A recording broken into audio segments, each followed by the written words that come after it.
সুপ্রিয় দর্শক শ্রোতা ভাই বোন, একটি প্রশ্ন আমাদের অনেকেরই, আর তা হলো মহারণা পরিশোধ করা ছাড়া স্ত্রীকে স্পর্শ করা ইসলামী শরিয়াতে জায়েজ আছে কিনা। একজন স্ত্রী তিনি তার স্বামীকে মহারণা পরিশোধ না করার অজুহাতে শারীরিক সম্পর্ক থেকে বাধা প্রদান করার অধিকার রাখেন কিনা। এই প্রশ্ন উত্তরে আমরা বলতে চাই, কোরআন হাকিম আল্লাহ তাআলা ইরশাদ করেছেন, ও আতুন নিসা আসাদুকাতিহিন্না নিহলা, অর্থাৎ তোমরা তোমাদের স্ত্রীদের মহারণাগুলোকে পরিশোধ করবে অপরিহার্য রূপে, অর্থাৎ এটি মেয়েদের অধিকার, স্ত্রীর অধিকার। মহারণা যেহেতু স্ত্রীর অধিকার, সেজন্য ইসলামী শরিয়া মহারণার বিষয়টিকে সম্পূর্ণরূপে স্ত্রীর উপরে ন্যস্ত করেছে, অর্থাৎ স্ত্রীর সিদ্ধান্তই ইসলামী শরিয়ার সিদ্ধান্ত হিসাবে বিবেচিত হবে এক্ষেত্রে।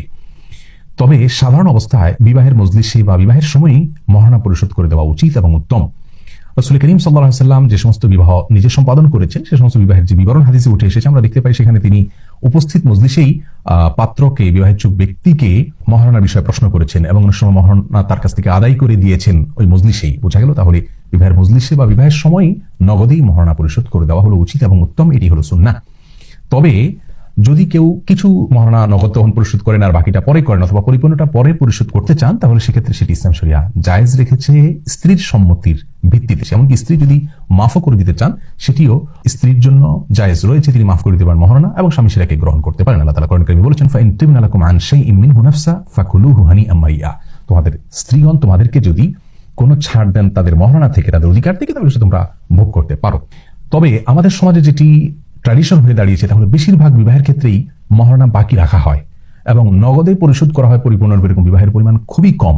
এই জিনিসটি ইসলামী শরিয়ার দৃষ্টিকোণ থেকে মোটেও ভালো কিছু নয়, কারণ একজন পুরুষ বিবাহের জন্য তিনি অগ্রসর হবেন তখনই যখন তার কাছে মহারণার ব্যবস্থা হবে, অর্থাৎ মহারণার অ্যারেঞ্জ করেই তো তিনি বিবাহে নামবেন। কিন্তু মৌলিকভাবে বাসরে যদি স্ত্রী তার স্বামীকে সুযোগ দেন যে তুমি মহারণা পরে পরিশোধ করিও, তাহলে সেটি স্ত্রীর সে অধিকার রয়েছে। আর যদি স্ত্রী বাসর রাতে স্বামীকে বাধ্য করেন যে মহারণা পরিশোধ করতে হবে আগে, স্পর্শ করার আগে, শারীরিক সম্পর্ক করার আগে, তাহলে সেই অধিকার সারা বিশ্বের সমস্ত উলামায়ে কেরামের ঐক্যমতের ভিত্তিতে স্ত্রী রয়েছে। রাসূল আকরাম সাল্লাল্লাহু আলাইহি ওয়াসাল্লামের মেয়ে ফাতেমা রাদিয়াল্লাহু তাআলা আনহা, তার বাসরের সময় তিনি কিন্তু আলী রাদিয়াল্লাহু তাআলা আনহুকে বাধ্য করেছিলেন মহারণা পরিশোধ করার, অর্থাৎ বাসর করার আগেই মহারণা যেন পরিশোধ করা হয়, এবং তিনি একটি লৌহবর্ম দিয়ে তার মহারণাতে তিনি পরিশোধ করেছেন রাসূল আকরাম সাল্লাল্লাহু আলাইহি ওয়াসাল্লামের নির্দেশে।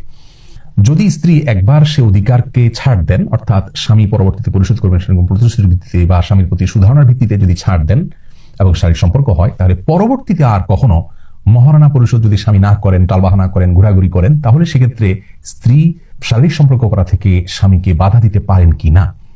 এ বিষয়ে জমহুর বা বেশিরভাগ উলামায়ে কেরাম, ইমাম আবু ইউসুফ, ইমাম মুহাম্মদ, ইমাম শাফি, ইমাম আহমদ ইবনে হাম্বল রাহিমাহুল্লাহ সহ বেশিরভাগ উলামায়ে কেরাম, ইমামগণের মত হলো যে পরবর্তীতে আর বাধা দিতে পারবে না। একবার যদি স্বামীকে সুযোগ দিয়ে থাকেন, তাহলে পরবর্তীতে আর বাধা দেওয়ার অধিকার তার থাকবে না। কিন্তু ইমাম আবু হানিফা রাহিমাহুল্লাহর মত হলো এক্ষেত্রে যে পরবর্তীতে যদি স্ত্রী দেখতে পান স্বামী প্রতারণা করছেন বা ঘোরাঘুরি করছেন বা টালবাহানা করছেন বা দিচ্ছেন না, পরিশোধ করছেন না, যেহেতু স্বামীর প্রতি বিশ্বাসের জায়গা থেকে সুযোগ দিয়েছেন তিনি, অতএব বিশ্বাস ভঙ্গ করার দায়ে স্ত্রী তার নিজেকে গুটিয়ে রাখতে পারেন এবং শারীরিক সম্পর্ক করতে বাধা দিতে পারেন। এক্ষেত্রে দলিলের দিক থেকে আবু হানিফা রাহিমাহুল্লাহর মতটি অধিকতর আমার কাছে শক্তিশালী মনে হয়, যদিও জমহুর বা বেশিরভাগ উলামায়ে কেরাম বা ফতোয়া হলো প্রথম মতটির উপরে, অর্থাৎ একবার যদি সুযোগ দেওয়া হয় তাহলে দ্বিতীয়বার আর বাধা দেওয়ার ইখতিয়ার থাকবে না। অনেকে মনে করেন বাসর রাতে স্ত্রীকে বিশেষ কিছু দেওয়া, মহারণার কিছু অংশ দেওয়া, এটা সুন্নাহ বা ভালো কাজ। এ বিষয়ে কোরআন হাদিসের বিশেষ কোনো নির্দেশনা নাই, তবে অবশ্যই হাদিয়া দেওয়া ভালো কাজ, হাদিয়াকে খারাপ কাজ বলা যাবে না। প্রথম সাক্ষাতে হাদিয়া দেওয়া ভালো, আর মহারণা যেহেতু প্রথম সাক্ষাতের আগে আগে দেওয়াটা উচিত কাজ, ভালো কাজ, সেই জন্য সেটা বাসর রাতে আদায় হতে পারে। তো এখান থেকে বোঝা গেল যে মহারণার বিষয়ে সবারই দায়িত্বশীল ভূমিকা থাকা উচিত এবং এটি যথাযথভাবে পরিশোধ করা উচিত। একান্ত বাধ্য না হলে বাকি রাখা উচিত নয়, আর যদি বাকি রাখা হয় সেটাও পরিশোধ করে দেওয়া উচিত। এবং ফাতেমা রাদিয়াল্লাহু তাআলার যে ভূমিকা, সেখান থেকে বোঝা গেল মেয়েদেরও এটা তাদের অধিকার হিসাবে এটাকে নিছক আবেগের বশে পরিপূর্ণরূপে মাফ করে দেওয়া বা এটাকে পাত্তা না দেওয়া বা এটাকে কোনো গুরুত্ব না দেওয়া, এটা উচিত নয়, বরং এটি তাদের অধিকার। হ্যাঁ, কিছু ছাড় তারা দিতে পারেন, পরিপূর্ণ ছাড় দিতে পারেন, ইসলাম তাদেরকে সে সুযোগ দিয়েছে, কিন্তু এটা বুঝে শুনে হওয়া উচিত। আবেগের বশে বিশেষ পরিস্থিতিতে বাসর রাতে স্বামী হয়তো মাফ চাইলেন অথবা আর্গুমেন্ট করলেন আর তার ভিত্তিতে তিনি মাফ করে দিলেন, এমনটি হওয়া উচিত না, হলে সেটা সুচিন্তিত ভাবে হওয়া উচিত। অতএব মহারণার বিষয়টি স্ত্রীর অধিকার, সেটি আদায়ে স্বামীদেরও দায়িত্বশীল হতে হবে, স্ত্রীদেরও এক্ষেত্রে দায়িত্বশীল থাকতে হবে। আল্লাহ আমাদের সকলকে সব ক্ষেত্রে কোরআন ও সুন্নাহর সমস্ত বিধিবিধানগুলোকে মেনে চলার তৌফিক দান করুন।